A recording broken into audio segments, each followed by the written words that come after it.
ایک دفعہ امریکہ سے ایک فون آ گیا. اچھا زبردست. وہ خاتون اس نے مجھے کہا جی میں آپ سے شادی کرنا چاہتی ہوں. میں نے اپنی بیگم کو بتایا. اس نے کہا عورتوں کے ساتھ باتیں نہ کیا کریں. بیوی کو آپ کتنا وقت دیتے ہیں؟ پکنک پہ جاتے ہیں، ساتھ ٹریول کرتے ہیں، 24 گھنٹوں میں کتنا وقت ساتھ گزارتے ہیں؟ میری چونکہ وائف جو ہے الحمدللہ قرآن پاک کی حافظہ ہے، ماشاء اللہ. ہر روز 5 پارے وہ اس کی منزل ہوتی ہے. اللہ اکبر، ماشاء اللہ. میری وائف ساتھ بیٹھتی ہے، وہ کمپیئرنگ کرتی ہے. چھوٹے بچے حتیٰ کہ جو 3 سال کے بچے ہیں نا، وہ بھی سبحان اللہ ماشاء اللہ لا الہ الا اللہ سناتا ہے. سیدہ عائشہ اور نبی کریم صلی اللہ علیہ وسلم میں بھی رنجش تو کبھی ہو ہی جاتی تھی، تو یہاں بھی کوئی ہو جاتی ہے تو پہلے کون مناتا ہے؟ وہ جو ایک دفعہ اختلاف ہوا، وہ جب میں نے غور کیا تو مجھے پتا چلا کہ میری بیوی جو ہے وہ حق پر تھی اور وہ سچی تھی. اللہ. السلام علیکم ناظرین، یوسف سراج پوڈ کاسٹ میں خوش آمدید. ایک بار پھر ہمارے ساتھ موجود ہیں جناب عبد المالک مجاہد صاحب. عبد المالک مجاہد صاحب کی زندگی کی اتنی جہات ہیں، ساری خوبصورت ہیں، ساری حسین ہیں، اور ان سب میں سے ہمیں بہت لیسنز اور سبق ملتے ہیں. لیکن آج جس ٹاپک پر ہم بات کرنے والے ہیں وہ بہت دلوں کو ٹچ کرنے والا ہے، زندگیوں میں بڑی خوشگواری لانے والا ہے. آج ہم نے شیخ عبد المالک مجاہد صاحب سے ان کی آئلی زندگی، گھریلو زندگی، بیوی کے ساتھ کس طرح کے یعنی معاملات چلتے ہیں، کیسے خوش رہتے ہیں، یہ باتیں پوچھنی، اور خاص طور پر یہ پوچھنا ہے کہ اتنے وسائل کے باوجود، اتنی دنیا بھر میں رسائی کے باوجود دوسری شادی کیوں نہیں کرتے؟ شیخ السلام علیکم ورحمۃ اللہ. وعلیکم السلام ورحمۃ اللہ وبرکاتہ. شیخ پہلے تو یہ فرمائیے کہ یعنی یہ ایک بے مثال مجھے واقعہ لگا آپ کی زندگی کا. میں نے کبھی ایسا نہیں کہیں پڑھا کہ کوئی شخص اپنی بیوی کے اعزاز میں کوئی تقریب بپا کرے، اس کو ایوارڈ دے کہ آپ کی وفاؤں کے عوض یہ آپ کا خامد آپ کو ایوارڈ پیش کرتا ہے. یہ نوبت کیسے پیش آئی؟ یہ واقعہ کیسے پیش آیا؟ بسم اللہ الرحمن الرحیم. جناب یوسف سراج صاحب بہت شکریہ آپ کا. دیکھیے انسان کے اوپر مختلف اوقات آتے رہتے ہیں، کبھی نرم کبھی گرم، کبھی دھوپ کبھی چھاؤں، کبھی چھاؤں. بالکل. تو ایک ایسا موقع آیا، کوئی مشکل وقت تھا. میری اہلیہ نے اس موقع پر جو میرا ساتھ دیا، اور وہ اس کا جو تھا نا مسلسل رابطہ، اور اس کے لیے اپنی ساری صلاحیتیں وقف کرنا اپنے خامد کے لیے، اپنے پیارے شوہر کے لیے. جی ہاں، اپنے بچوں کو ساتھ لے کر. اللہ اکبر. میں آپ کو 2 مثالیں دوں گا. ایک مثال تو پہلے ایوارڈ والی. تو جس وقت وہ حالات الحمدللہ نارمل ہوئے، ہو جاتے ہیں، تو بچوں نے مجھے بتایا کہ ہماری ماں نے یہ کیا. تو میں نے سوچا، میں نے کہا کہ یہ کیسے ہو سکتا ہے، کیوں نہ اس کو ایوارڈ دیا جائے. اور یوسف صاحب میں نے اس کو نہیں بتایا. میں نے خود تحریر لکھی، بلکہ مجھے یاد آ رہا ہے کہ پروفیسر ساجد میر صاحب کو میں نے بتایا. میں نے کہا میں نے اپنی اہلیہ کو نا ایک ایوارڈ دینا ہے. تو ایک دفعہ انہوں نے ایک شعر مجھ کو نا بتایا تھا، اب مجھے وہ یاد نہیں ہے. صحیح. وہ میں نے ان سے شعر ٹیلی فون پہ لیا. ایک ہم نے شیلڈ بنائی، اس کے اوپر جناب علی اس کو خوبصورت ڈیزائن کر کے شیلڈ بنا کے، وائف کو بالکل نہیں بتایا، نہ بچوں کو البتہ پتہ چل گیا تھا، ٹھیک، کیونکہ ان سے مشورہ. پھر ہم ایک 5 اسٹار ہوٹل میں گئے، وہاں پہ کھانا ہوا، اور اس کے بعد پھر میں نے اس کو الوفا اللہ اس کا خطاب دیا. میں نے کہا آج سے تم الوفا ہو. مجھے صاحب پھر کیسا رسپانس تھا؟ ظاہر اچانک پتہ چلا کہ ایوارڈ مل رہا ہے، خامند کی طرف سے مل رہا ہے. کچھ خواتین تو ترستی ہیں 2 لفظوں کے لیے بھی، آپ نے تو کمال کر دیا ماشاءاللہ. نہیں جی، اللہ اس کو جزائے خیر دے. اس نے یقیناً اللہ کا شکر ادا کیا. اس کے پاس پیسے تھے. میں یوز ٹو، میں اس کو کہا کرتا ہوں you are very rich woman, بڑی امیر عورت ہے وہ ماشاءاللہ. لیکن یہاں پہ یہ بھی میں آپ کو بتا دوں، میں نے آج تک اس سے کبھی پیسہ نہیں لیا. وہ میں اس کو جیب، یہ بھی بڑی اہم بات ہے جی، یہ بھی بڑی اہم بات. میں ہر مہینے اس کو جیب خرچ دیتا ہوں، اور ایک اچھی اماؤنٹ دیتا ہوں اس کو ہر چند کہ وہ اس کو وائلیشن کرتی ہے. میں نے اس سے کہا تھا دیکھو بات سنو، یہ میں تمہیں جیب خرچ دوں گا اس شرط پر کہ تم اپنی ذات پر اس کو خرچ کرو گی. اچھا، واہ. لیکن وہ اس کی وائلیشن کرتی ہے. اچھا. وہ بچوں کے اوپر یا چیریٹی میں یا جو کچھ بھی اس کا ہے. اینی وے، ایک اور اس نے میرے اوپر احسان کیا. ٹھیک. یہ آپ کو پتہ ہی ہے کہ جو کرونا آیا، جی بالکل، بدقسمتی سے مجھے بھی کرونا ہو گیا. اچھا ٹھیک ہے، آپ بھی اس سے گزرے؟ پھر میں اس کے گزرا. ہوا یوں کہ میری طبیعت خراب، تو ہمارے بڑے سینئر ڈاکٹر ہیں, اللہ تعالیٰ ان کو جزائے خیر دے, ڈاکٹر اسداللہ رومی, ٹھیک, وہ ہمارے ساتھ اٹیچ ہیں, بہت بڑے ڈاکٹر ہیں وہ ریاض میں. ٹھیک. تو انہوں نے نا میرے بیٹے کو کہا طلحہ ابو کو لے جو ہاسپٹل. اب الحمدللہ میری وی آئی پی انشورنس ہے, تو ریاض کا ایک بڑا ہاسپٹل اس کے اندر میں, کیونکہ میں انٹائٹل تھا وہاں پر, وہ وہاں پر مجھے لے گئے. لو جی, واقعتاً میری صحت بڑی خراب تھی, میں کھڑے ہو کے نماز نہیں پڑھ سکتا تھا, ظاہر بہت کمزور کر دیتا تھا, وہ بیماری ایسی تھی. بالکل ٹھیک. خیر بہت بڑا ہاسپٹل, وہ کمرہ, میں اکیلا تھا اس میں, وی آئی پی روم, اور لیکن اس کے ساتھ یہ ہوا کہ وہ نرس نے دروازہ زور سے بند کیا, کرنے سے پہلے کہنے لگے sir you can't go out. ٹھیک ہے, پابند کر دیا, قید کر دیا. وہ دروازہ بند کر کے چلی گئی, اب میں دروازہ کھول نہیں سکتا تھا. اللہ اکبر. اچھا, یہاں پر میری وائف نے بھی سبحان اللہ, اس نے ایک بڑا خوبصورت رول ادا کی, اور میں نے بھی. نبی علیہ الصلوۃ والسلام کی ایک حدیث ہے, آپ نے ارشاد فرمایا کہ داؤ مرزاقکم بالصدقہ. بہت خوبصورت بات. میری وائف نے اپنے بچوں کو اکٹھا کیا. ٹھیک. اس نے کہا بچوں بات یہ ہے کہ نبی علیہ الصلوۃ والسلام کی حدیث ہے کہ داؤ مرزاقکم بالصدقہ, اپنے مریضوں کا علاج صدقے کے ذریعے کرو. اس نے کہا کہ آپ کے ابو ہاسپٹل میں ہیں, تو ایسا کرتے ہیں کہ نبی علیہ الصلوۃ والسلام کی اس حدیث کے اوپر عمل کرتے ہیں. واہ, بہت خوبصورت. ایسا کرتے ہیں کہ چلو صدقہ کرتے ہیں, میں بھی صدقہ کرتی ہوں, تم بھی, سب بچے صدقہ کرو. اب میں نے سوچنا شروع کیا, میں نے کہا عبد المالک تیری ساری دولت, تیرے تعلقات, تیری شہرت ایسے ہے, تو کیا ہے اللہ یقین, یعنی قرآن پاک پڑھنے کو جی نہیں چاہتا تھا, ایسی کیفیت بن جاتی. اللہ اکبر.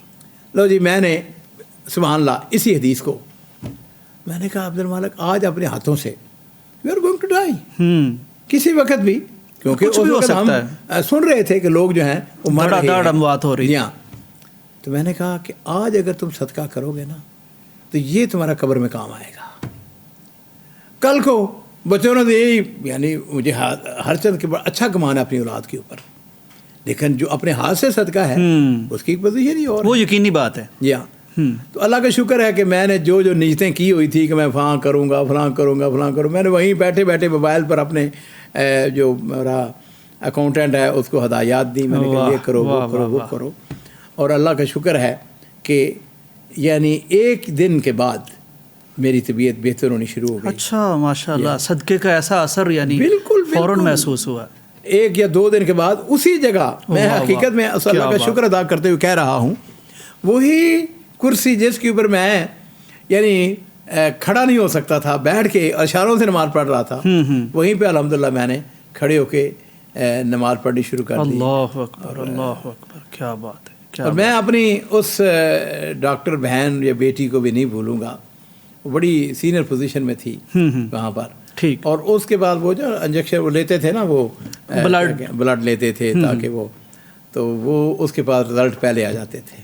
تو اس نے مجھ کو فون کیا, انکل آپ کو نئی زندگی مبارک ہو. اللہ جی, وہ نیگیٹو آ گیا. اللہ اکبر, ماشاء اللہ, ماشاء اللہ. مجاہد صاحب یہ فرمائیے, ایک بہت چام ہوتا ہے نوجوانوں کا, شوہروں کا, دوسری شادی, تیسری شادی, چوتھی شادی, یہ قرآن کی آیتیں یاد کر لیتے ہیں, باقی کچھ یاد ہو نہ ہو کہ یہ ہمارا حق ہے. مجاہد صاحب, آپ کو اللہ نے وسائل بھی دے رکھے ہیں اور ماشاءاللہ کوئی کمی نہیں ہے. پھر عربوں میں خاص طور پر ہم سنتے ہیں کہ وہاں تو یہ رواج بھی ہوتا ہے زیادہ شادیاں کرنے کا, تو کیا وجہ ہے آپ نے ابھی تک دوسری شادی نہیں کی؟ پہلی بات جو ہے عربوں کے حوالے سے میں آپ کو بتا دوں. ٹھیک. فنگر ٹپس ہیں جنہوں نے دوسری یا تیسری چوتھی شادی کی. اچھا, یہ ایسا ہی مشہور ہے ہمارے ہاں کہ وہ ہر ایک کی 4 تصور ہی بیٹھا ہوا ہے نا, لوگ سوشل میڈیا پہ پر ہمیشہ وہی ڈالتے ہیں کہ بھئی کسی نے 2 شادیاں کی, کسی نے 3 کی, 4 کی. مثلا لیٹ اس سے کہ 10,000 میں سے اگر 10 نے شادیاں کر لی ہیں تو کتنی پرسنٹیج بنتی ہے؟ یا 20 نے کر لی, کوئی ریشو نہیں بنتی. ٹھیک ہے نا, بالکل صحیح. مثلا میں جیسے لاہور میں رہتا ہوں وہ سارے سعودی ہے, یہ نہیں پاکستانی نہیں ہے وہاں پر, انڈین پاکستانی ہیں لیکن بہت تھوڑے, زیادہ تر سعودی سے ہیں. بالکل صحیح. میرا خیال ہے شاید 1 یا 2 ایسے ہوں جنہوں نے 1 سے زیادہ شادی کی ہے. اچھا، بالکل بڑی یعنی نئی بات بتا رہے ہیں. پہلی بات تو یہ ہے کہ دوسری شادی جو ہے اتنی آسان کوئی نہیں ہے کسی بھی معاشرے کے. اچھا، وہاں بھی بالکل نتائج کے اعتبار سے اخراجات ہوتے ہیں دوسری شادی. اچھا میرے نزدیک یوسف سراج صاحب دیکھیے دوسری شادی کے کچھ اسباب ہیں. ٹھیک. مثال کے طور پر آپ کی بیوی ہے، وہ جھگڑتی ہے آپ سے، لڑائی کرتی ہے، آپ گھر میں آئے، سکون نہیں ہے گھر میں. آپ کی بیوی خدا نخواستہ بیمار رہتی ہے، ضروریات پوری نہیں ہو رہی. آپ کی بیوی کے آپ کے ہاں اولاد نہیں ہے. یہ بھی ایک فطری خواہش ہے. یہ بھی ایک فطرتی خواہش ہے. ٹھیک ہے نا. اب کچھ ایسے اسباب ہیں. یہ بھی ہوتا ہے کہ بعض اوقات آپ کا واقعتاً اس کے ساتھ نہیں ملتا، مزاج نہیں ملتا. ہاں جی، ایسے بھی ہوتا ہے. اور ایک اور چیز جس کو میں کروں گا، ٹھیک، دیندار نہیں ہے، نماز نہیں پڑھتی. کل کی بات ہے، کل ایک صاحب مجھے کہہ رہے تھے، میں نے کہا مجھے ایسا میری بیوی بہت اچھی ہے لیکن نماز نہیں پڑھتی. آپ بتائیں میں اس کا کیا کروں؟ یہ وہ اسباب ہیں یوسف صاحب. اگر تو ان میں سے کوئی چیز ایسی ہے ٹھیک، تو پھر میں سمجھتا ہوں کہ بھائی واقعی خاوند کا حق بنتا ہے کہ وہ دوسری بیوی کرے. لیکن اگر آپ کے ہاں یہ سارے چیزیں جو ہیں وہ اس کے بالعکس ہیں، آپ کی بیوی خوبصورت بھی ہے، نماز بھی پڑھتی ہے، آپ کے ہاں اولاد بھی ہے، ہاں جی، وہ جھگڑالو بھی نہیں ہے، آپ کے لیے لائل ہے، یہ ساری چیزیں ہیں، تو پھر میں سمجھتا ہوں وہ بڑی بدقسمتی اور بہت ہی بدبختی ہوتی ہے اس شخص کی جو دوسری شادی، معاذ اللہ میں کوئی شریعت کو انکار نہیں کر رہا، جائز تو ہے، لیکن عام طور پر کیا ہوتا ہے پھر اس کو وہ سکون، وہ مزہ نہیں ملتا. میں نے آپ کو ایک بڑا خوبصورت واقعہ بھی سنانا ہے اسی حوالے سے. بالکل ضرور. دیکھیے ہمارا ادارہ ہے پبلیکیشن کا، دارالسلام انٹرنیشنل. تو انسان کی فطرت ہے کہ اگر کوئی آ گیا اس کو کہے اوے گال سن یار، یہ آپ کے خلاف یا آپ کے پیرالل ایک بہت بڑا ادارہ بن رہا ہے اور اس کے ساتھ جو ہے وہ ان کے پاس اتنے وسائل ہیں اور وہ یہ کتابیں لا رہے ہیں، تو انسان کی سوچ میں پڑ جاتا ہے بندہ تھوڑا سا کہ یار وہ ہم سے کہیں آگے نہ نکل جائے. بالکل صحیح. لو جی، اس کا انچارج جو ہے وہ ایک یورپین کو مقرر کیا گیا. یہ سعودی عرب کی بات ہے؟ نہیں، ہاں سعودی عرب کی بات نہیں ہے، یہ ایک ہمسائے ملک کی بات. ٹھیک. تو مجھے جب پتہ چلا تو انسان کی فطرت ہے ٹو بی شارٹ کٹ، میں اسے ملنے کے لیے چلا گیا. اب میرے علم میں تھا کہ اس نے 4 شادیاں کی ہوئی ہیں. ٹھیک. اچھا، اب بیٹھ گیا، ہماری ملاقات شروع ہوئی. ملاقات کے فیو منٹس ابھی ہم نے وہ حال وال، ہاں بھائی کیسے ہو، یہ ہے وہ ہے، چائے کا کپ، اور اس دوران ٹیلی فون کال آ گئی. اب میں دونوں کی باتیں تو نہیں سن رہا تھا لیکن اس کی باتیں وہ بڑی اندازہ لگایا جا سکتا ہے کیا بات ہو رہی ہے. اب وہ اس کو منا رہا ہے اور وہ شکوے کر رہی ہے کہ تمہیں ہاسپٹل نہیں لے کے گیا، تو مجھے یہ نہیں کیا، وہ نہیں کیا. خیر جی، اب اس کے سامنے میں بیٹھا ہوا ہوں، ٹیلی فون کال بند ہوئی. تھوڑی دیر کے بعد پھر دوبارہ گفتگو شروع ہوئی اور ابھی ہم وہ تمہید ہی باندھ رہے ہیں تو دوسری بیگم کا فون آ گیا. اس کے شکوے شروع. بالکل میں پریکٹیکل ٹرو بات بتا رہا ہوں. بالکل صحیح.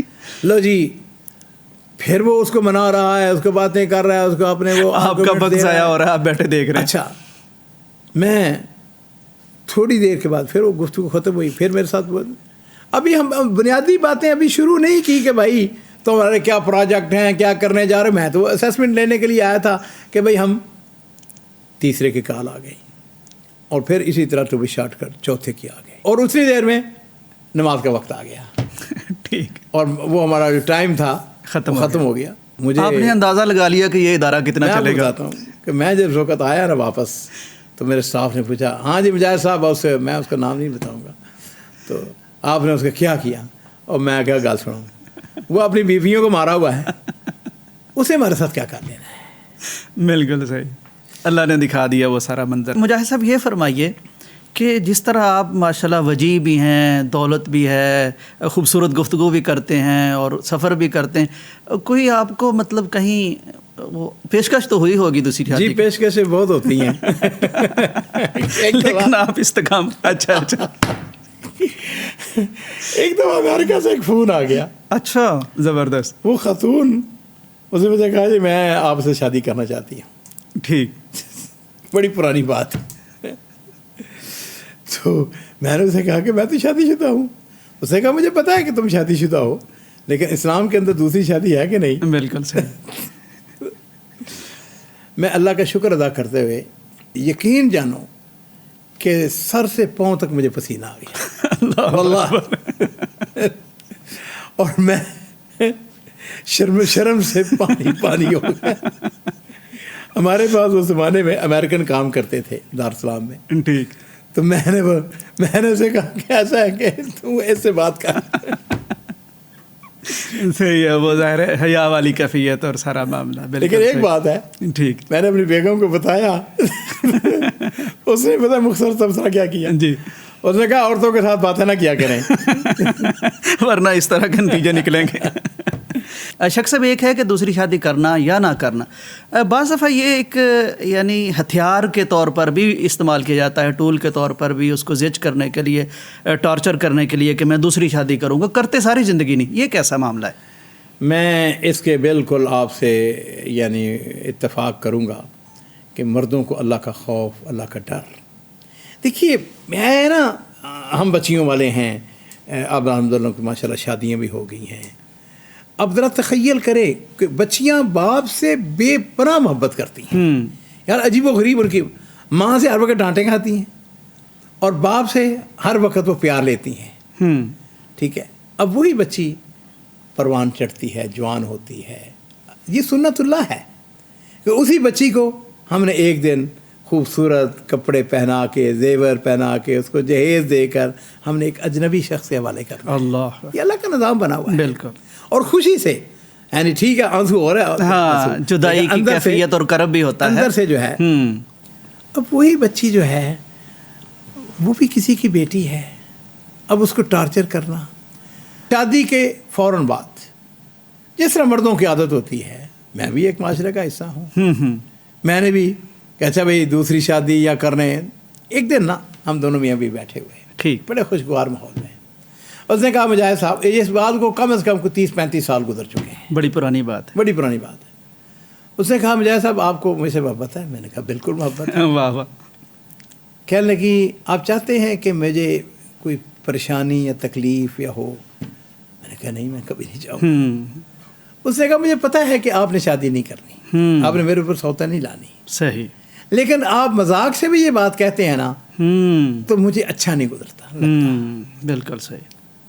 میں نے کہا انشاءاللہ آج کے بعد میں تمہیں یہ کبھی نہیں کہوں گا. اللہ اکبر. مجھے نہیں یاد کہ میں نے یہ 35 سال گزشتہ جو تقریباً پلس مائنس, کہ میں نے ایک دفعہ اپنی وہلیہ سے کہا ہو کہ میں بھائی دوسری شادی کر رہا ہوں.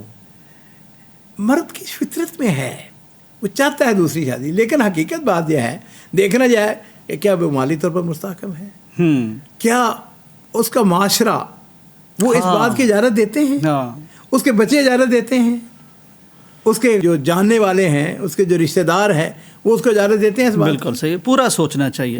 مجاہد صاحب, ایک خوشگوار زندگی گزارنے کے لیے بیوی کو آپ کتنا وقت دیتے ہیں؟ پکنک پہ جاتے ہیں, ساتھ ٹریول کرتے ہیں, 24 گھنٹوں میں کتنا وقت ساتھ گزارتے ہیں, یہ تھوڑا سا بتائیے. دیکھیے جی, ہمارے جو ہے نا کام روڈ ڈیوائیڈڈ ہیں. ٹھیک ہے, مجھے یہ بھی بتانے میں کوئی حرج نہیں ہے کہ ریاض میں اور یہاں لاہور میں بھی ہمارا اپنے الحمدللہ گھر ہے, اور اس میں یہ ہے کہ ہمارے 2 کمرے ہیں. ٹھیک ہے, یعنی میاں کا الگ, بیوی کا الگ. ہاں, اچھا. وہ اس معنوں میں کہ میں نے بھی لکھنا پڑھنا ہوتا ہے, اور میں لکھنے کے لیے ضروری ہے کہ مجھے بالکل سکون ملے. اور وہ بھی ماشاءاللہ اس کی بھی کلاسز ہوتی ہیں, پڑھاتی ہے, حافظ قرآن ہے, عالمہ ہے ماشاءاللہ, اس کی شاگردیں ہیں, اس کے ہر روز اس کا لیکچر ہوتا ہے تقریباً ہفتے میں 5 دن. ٹھیک ہے نا. اچھا, اس میں یہ ہے کہ ہم دونوں علیحدہ علیحدہ, اور پھر یہ ایک واش روم ہے مثلاً, بھائی نماز کا وقت آیا, اب دونوں نے وضو کرنا ہے, بھیا کا وقت, مسجد جانا ہے, ٹائم محدد ہوتا ہے. بالکل تو یہ ہمارا ایک بڑا خوشگوار, لیکن آمنے سامنے کمرے ہیں. ٹھیک ہے, تو یہ مت سمجھے کہ بھئی خدا نخواستہ کوئی فاصلے ہیں. ایسا نہیں ہے جی, ایسا نہیں ہے. لیکن اس کا ہمیں فائدہ یہ ہے کہ ہم آزادانہ کام کر سکتے ہیں. اور میری جو مزاج میں ہے کہ میں لکھ ہی نہیں سکتا اس وقت تک جب تک میں بالکل نہ علیحدہ یعنی اکیلا نہ ہوں, پوری طرح خلوت نہ ہو. تو بچے جب کئی بار وہ وائف جاتے ہیں کہتی ہے کہ اچھا بھئی اب آپ کے ابو کے لکھنے کا وقت ہو گیا ہے تو عزت سے نا اس سے پہلے کہ وہ آپ کو کہیں کہ بھئی میرا کمرہ خالی کرو، چلو چلتے ہیں. الحمدللہ میری چونکہ وائف جو ہے الحمدللہ قرآن پاک کی حافظہ ہے ماشاءاللہ. الحمدللہ، کم و بیش وہ ہر روز 5 پارے وہ اس کی منزل ہوتی ہے. اللہ اکبر، ماشاءاللہ. میرا ایک سلوگن ہے اور وہ نے اپنے سٹاف کو بھی کہا ہوا ہے، اپنے بچوں کو بھی کہا ہوا ہے، آپ کا کوئی دن قرآن پاک کی تلاوت سے خالی نہیں ہونا چاہیے. سبحان اللہ، بالکل درست بات.